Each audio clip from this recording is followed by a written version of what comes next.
Hey guys, Matthew here, and this is going to be my first impression or review or whatever you want to call it of the 3.14 patch notes. Now, there is a ton of things that changed, and I don't want this video to last like an hour, so I'm going to be skipping over, like, honestly, the majority of it. A lot of it, I feel, is basically very minimal changes, which I don't think are too big of a deal, so I want to focus on the more important things, I guess, and the things that affect the probably most amount of players. So obviously we're getting a new league. If you don't know that yet, well, you should probably check out the trailer, check out the announcement.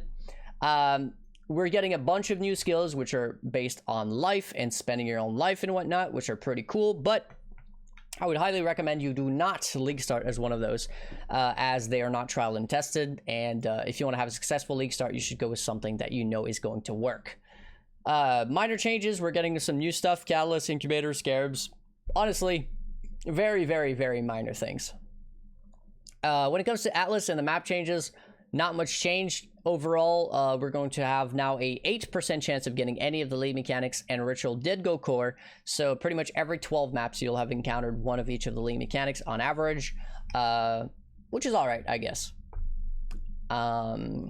Ritual changes, they're pretty much not changing how rituals work, but they did say that whenever you defer an item, you'll be more likely to see it in a future ritual. And this is good because obviously we're not getting ritual every single zone, so it's going to be a lot harder to get things that are expensive that we need to defer multiple times. Imagine getting a mirror for 20,000 favor. You'd have to normally defer it, you know, a few maps, and you'd see it every few maps, but now every few maps is basically every 12 maps, so it's not quite the same.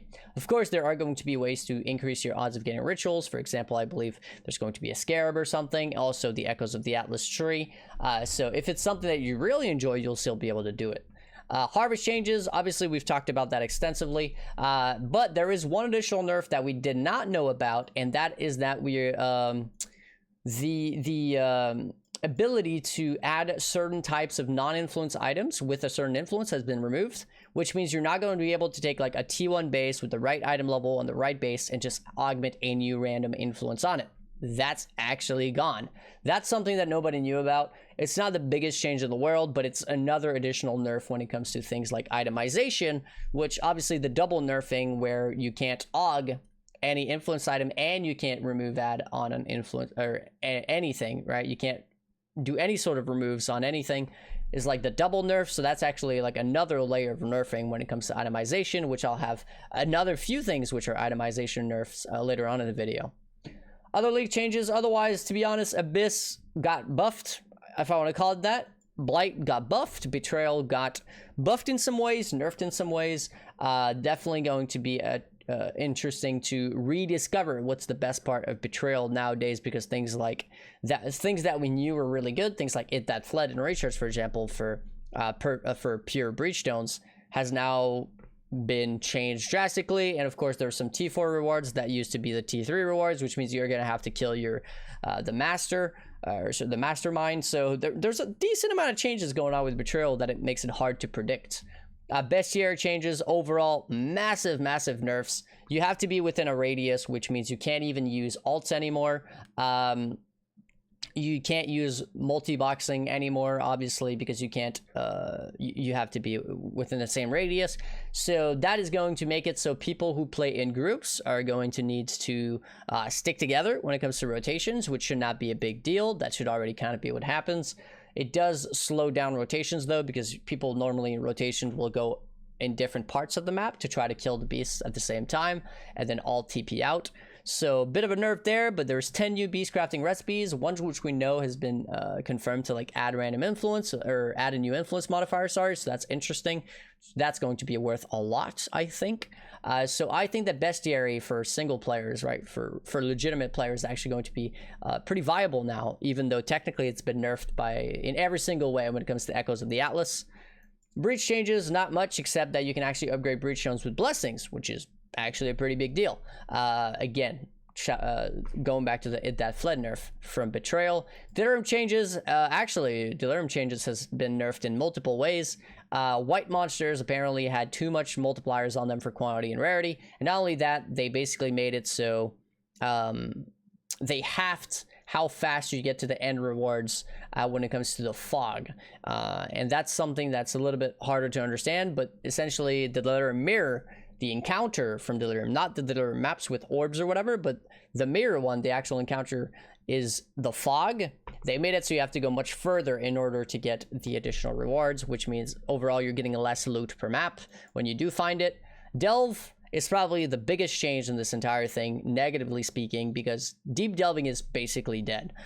There's no reason to deep delve anymore. The only reason to ever deep delve anymore is if they bring back, for example, a lot of value on bloodstained fossils or whatever. For example, in Legion League, everybody was all over Vaal skills, which seems to be the case this league again, which is why I'm saying that. And because people are all over Vaal skills, bloodstained fossils reached over 10 or 14 exalts each or something, right? More so than fractured fossils have ever been even close to.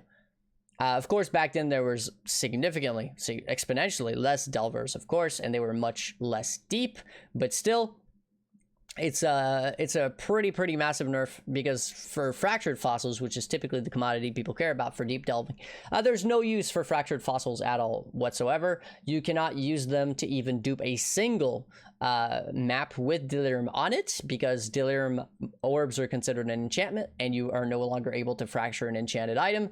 You are no longer able to fracture a helmet with a good enchant from lab. You are no longer able to use it on pretty much anything, right? The only reason to ever use a fractured fossil now is if you get, for example, a base with a really good synthesized implicit, so like an Explody item, but then you only get to fracture it once, and after that it gets the split tag and it can no longer be fractured. Essentially, fractured fossils are completely useless. Completely useless.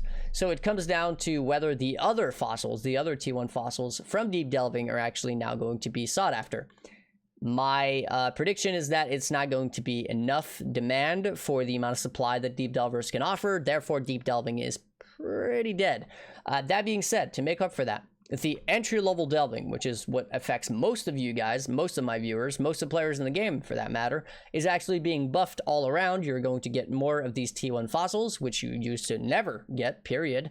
And not only are you going to get more of them, you're also going to be able to make a lot more currency out of all the other nodes. So for example, the minion node, right, that gives you the +1 Spectre chest, now is actually going to be very valuable, because people are no longer going to be able to dupe like a Vaal Regalia with item level 83 with +1 Spectre for 300 times and, you know, get 6 white sockets on it.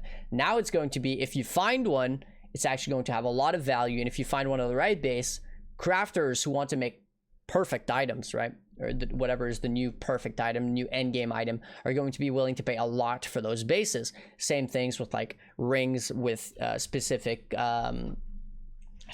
curses on hit and stuff like that. So very interesting change there. Massive buff to everybody.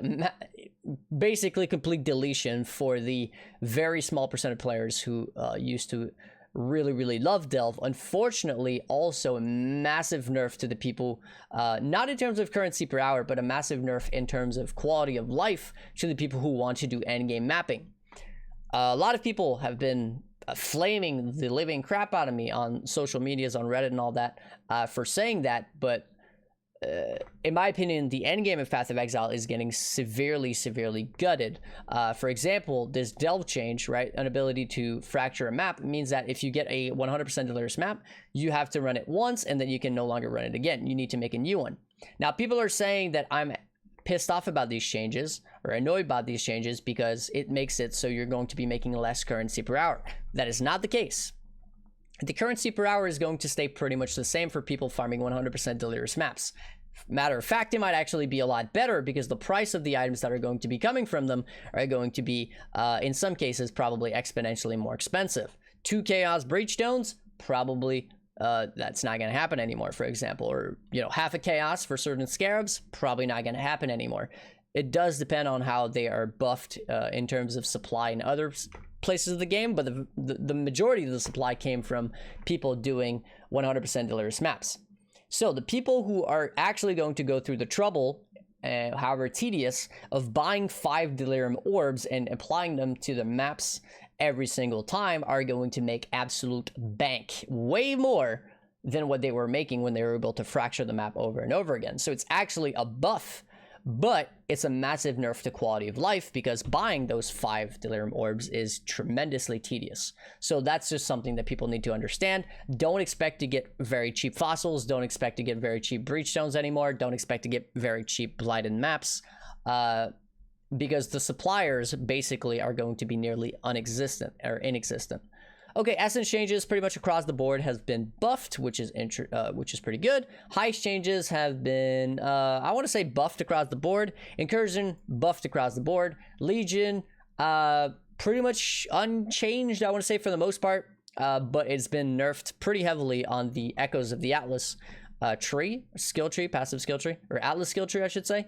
It's been nerfed a decent amount, not necessarily because of the nodes themselves, but the thing is they removed certain nodes that were going very well together in terms of combination and added them to other random locations in order to make them much less strong.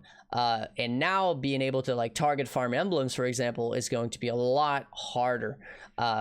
Actually, matter of fact, pretty much everything on the Echoes of the Atlas got nerfed pretty heavily. Metamorphs got, I guess, a few new catalysts, otherwise pretty much unchanged. A little bit harder when it comes to the Tain's laboratory ones, but that's like not something that most people ever do. Perandus changes, pretty interesting that we'll no longer be able to vendor those for scroll fragments. I'm not sure why. That was one of the highest quality of life and highest methods of getting Scroll of Wisdoms without having to actually pick them up. But I guess they just want us to keep picking up Scroll of Wisdoms, which is incredibly annoying. Because you could literally just throw one unique away, get like 10,000 Perandus coins from the harvest mechanic, the sacrifice mechanic for Perandus coins, and all of a sudden, boom, you were actually able to get a ton, pretty much an entire league's worth of wisdom scrolls, and obviously also portal scrolls because they're much faster than the portal gem, and you're not wasting gem slots. Anyways, synthesis changes, not much. Talisman changes, but nerfed. Labyrinth changes, probably one of the biggest changes alongside the whole delve thing. Actually, in the opposite side, though, instead of being a negative change, or in my opinion, it's a very positive change. They changed 2 different things, which are both very big. First off, whenever you complete a lab now, you'll actually be greeted with multiple different options of enchants. 3 helmet, 1 boots, 1 gloves, which means that if you're doing the Gift of the Goddess, which is 7 times 7 enchants, right? 7 different enchants. You're actually getting 35 different enchants every single lab run, which should mean that for the vast majority of players, enchants are going to be significantly cheaper because the supply is going way up and the demand should technically stay the same, if not lower, because people are going to be able to farm their own enchants for, well, free, right?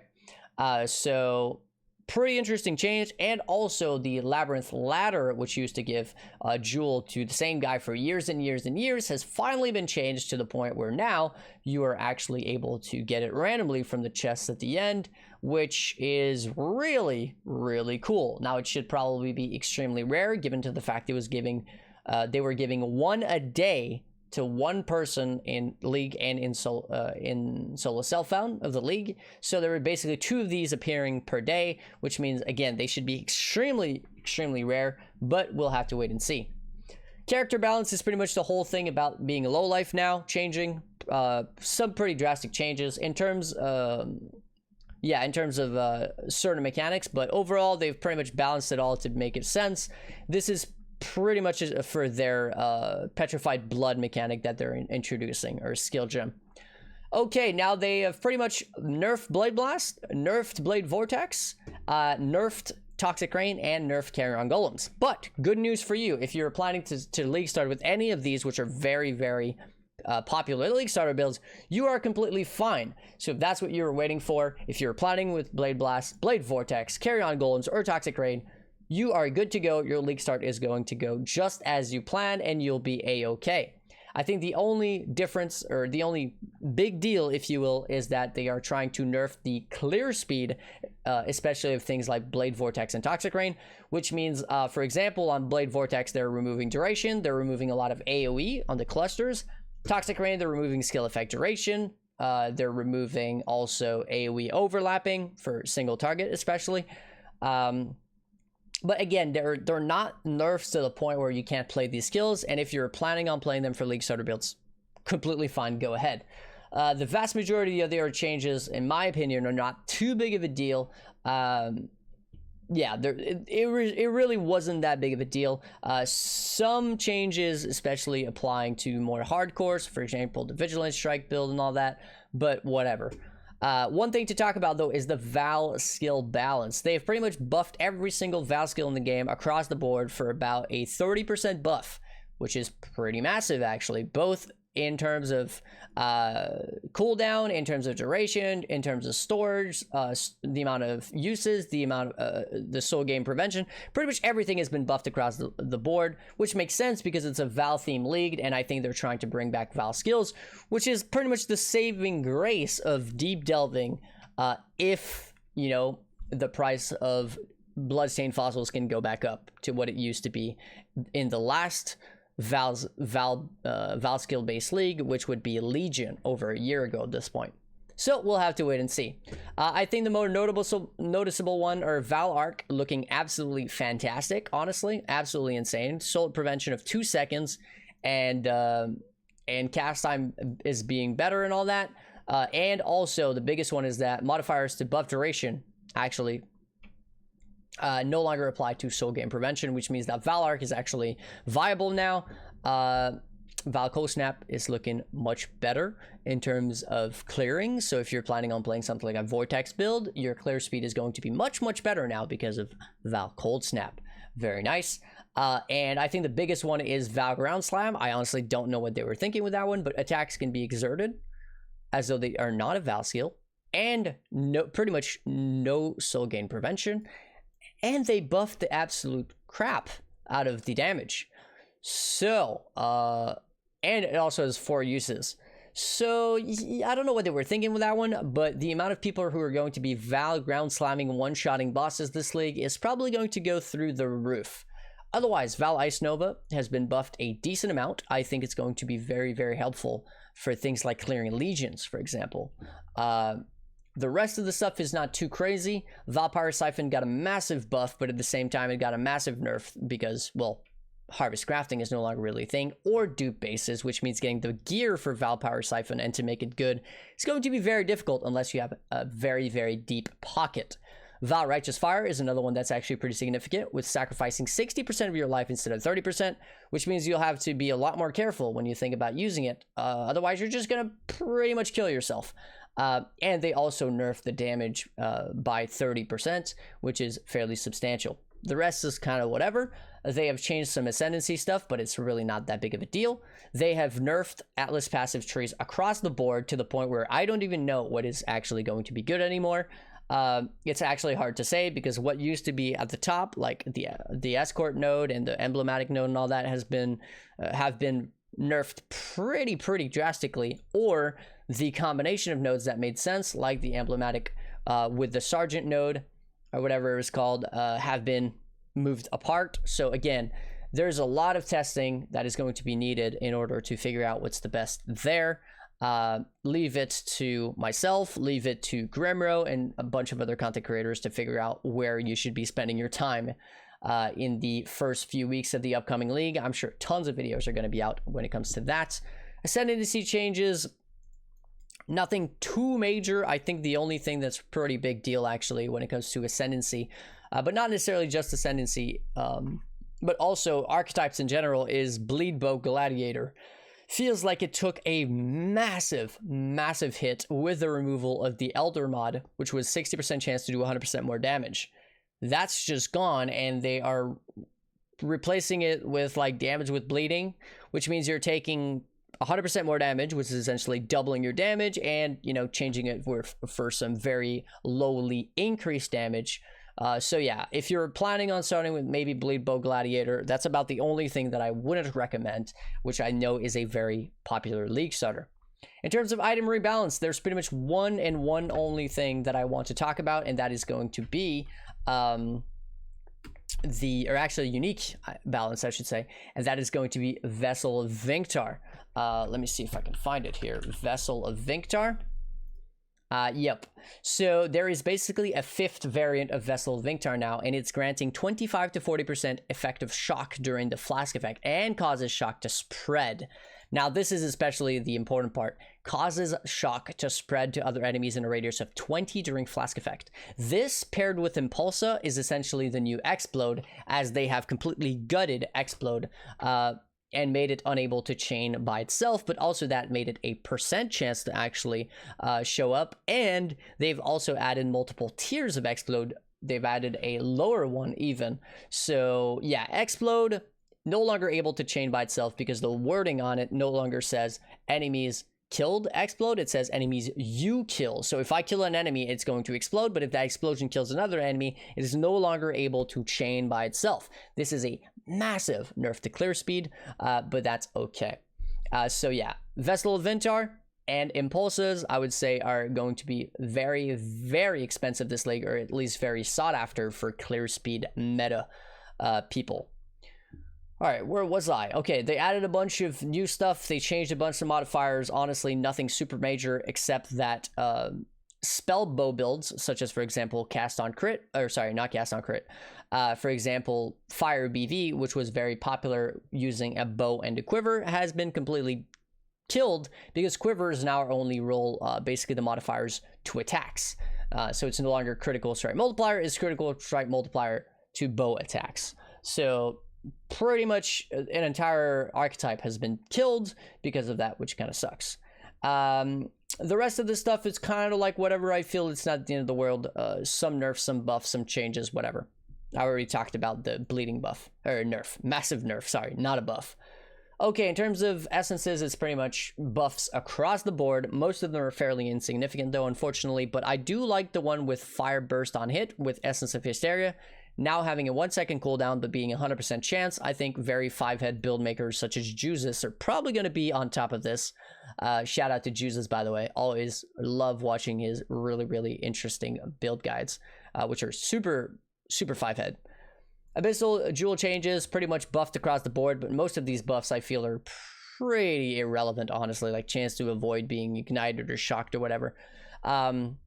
When it comes to minions, the very, very high end of Chaos and Physical have been nerfed a tiny, tiny little bit, and the high end when it comes to Fire, Cold, and Lightning, so Elemental minions have been buffed a much more important amount. So nothing super crazy, honestly. But yeah, Regen, been buffed a ton, but it's very, very useless. Okay, Cluster Jewel Changes actually were probably some of the biggest changes, I would say.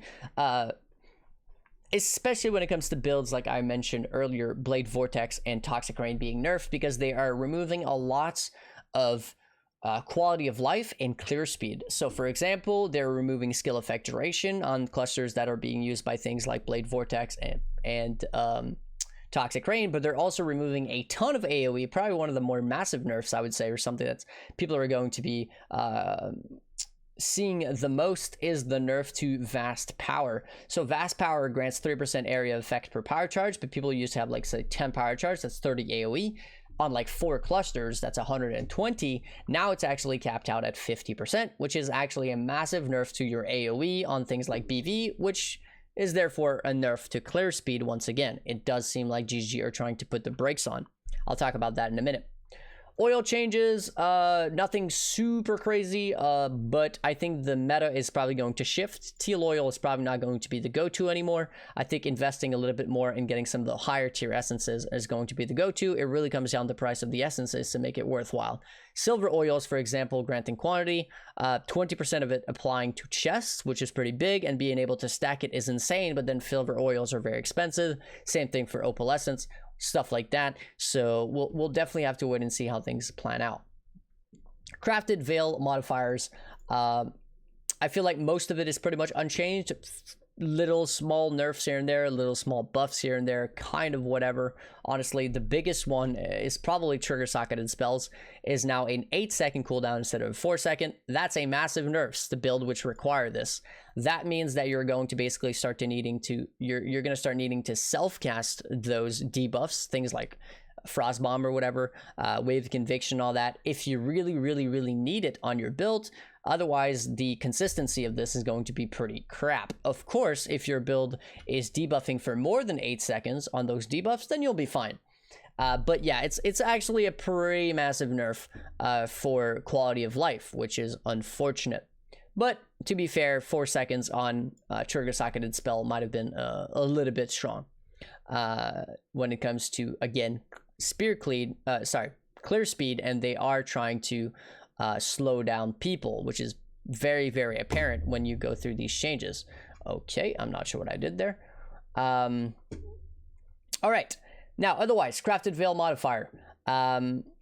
What's really interesting is going to be that one of the new, more deterministic methods of crafting now is actually going to be the Veiled Chaos Orb, because Veiled mods are no longer considered a craft, right? So you'll be able to get one of those and also get an additional craft on top, or an additional multi-mod, or be able to finish your item with, you know, harvest and stuff like that. So that's going to probably be one of the more deterministic systems, spamming those Veiled Chaos Orbs until you get the mods that you care for, and then you get the unveiled that you care for, and then you can finish it with harvest, and then you can actually finish the last stat with, say, a bench mod. So we're definitely going to back to an era where crafting is a lot more RNG focused. Unique item balance I already talked about. I think the most prominent one is really Vessel of Vinktar. Otherwise, it's kind of like whatever. Of course, there's always going to be a lot of changes. We also have a sneak peek when it comes to Zana Mod. I'm actually pretty disappointed here. There is no Beyond, and there's also no Delirium. But I kind of get it. You know, Heist is definitely something they're probably trying to get more info on, and by allowing it to be very, very common, they're allowing players to be able to voice their opinion on the changes that they're making. And same thing goes with Harvest. By allowing people to have access to it in the Nerfs version for 12 Chaos, they're going to get a lot more, I guess, feedback on the changes. And also, it's for the people who absolutely love it, it's still going to be a lot more available, and it's going to feel a lot more rewarding because they can do it so much. So I like the idea of putting it there, but I don't like the fact that we have no sort of juicing mechanic whatsoever. The only juicing mechanic we have is Harbinger, and 2 Harbingers is just not exactly juicy, unfortunately. Some pretty nice quality of life changes with things like being able to control alt-click when it comes to, for example, unveiling, when it comes to, for example, unstacking resonators, which is probably one of the biggest changes for crafters who like to bulk craft, something I've spoken about in many videos in the past. Very, very nice for your wrist health. Otherwise, that's pretty much it. So I do want to give a bit of a short conclusion, of what I think about these changes, and all this manifesto is absolutely massive. I've said it already in the video, but I think GGG are putting on the brakes. I think the game is not where GGG wanted to be, and I have to give credits to Mr. Grimrow, who made a first impression of the Balance Manifesto. Development Manifesto yesterday, I believe, and I watched that, and after watching that, I got a lot of his takes, and I thought they were right. I thought he made sense, and I definitely could see it being what's actually going on. So I'll be linking that in the description if you haven't seen that. But essentially, after watching that video and thinking about it, I agree with some of it, I disagree with some of it. But I do agree with the fact that I think that GGG is definitely trying to slow down the player base.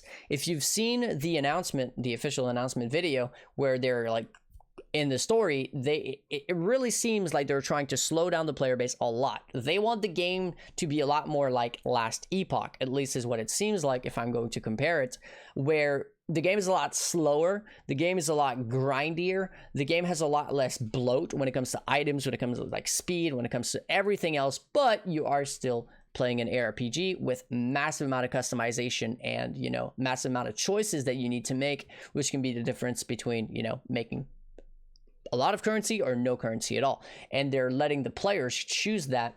But now this league, and with all these changes, they have brought down itemization from like a 10 to like a 3, right? Pretty much every single good way of itemizing a character has been completely removed from the game.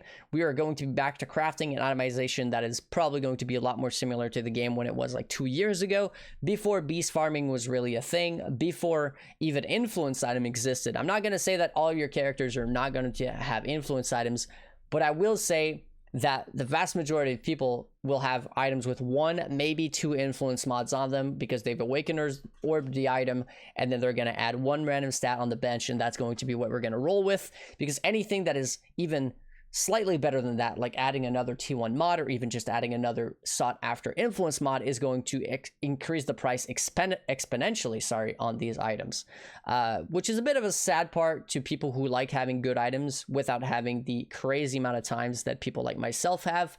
But overall, I can see that for the greater good of the future of the game and their vision for Path of Exile 2.0, which is a lot slower paced, I can understand why all of these changes are taking place. And I think that GGG decided, instead of nerfing one thing one at a time, they were going to remove the band-aid right in one go, let the pain be felt by the players, and then the people are going to quit if they want to quit, the people are going to play if they want to play. And the vast majority of the player base are actually seeing these as buffs, which I completely understand, because they are not part of the 1% farming things like 100% Delirious. Therefore, they're unaffected by most of this, or at least they think they are. I think they'll realize that they might actually be a little bit more affected than they initially thought, but that's not really the point here. The point is that most people are seeing that a lot of these changes as positive, and while actually I was a bit surprised with that, it's not necessarily a bad thing, right?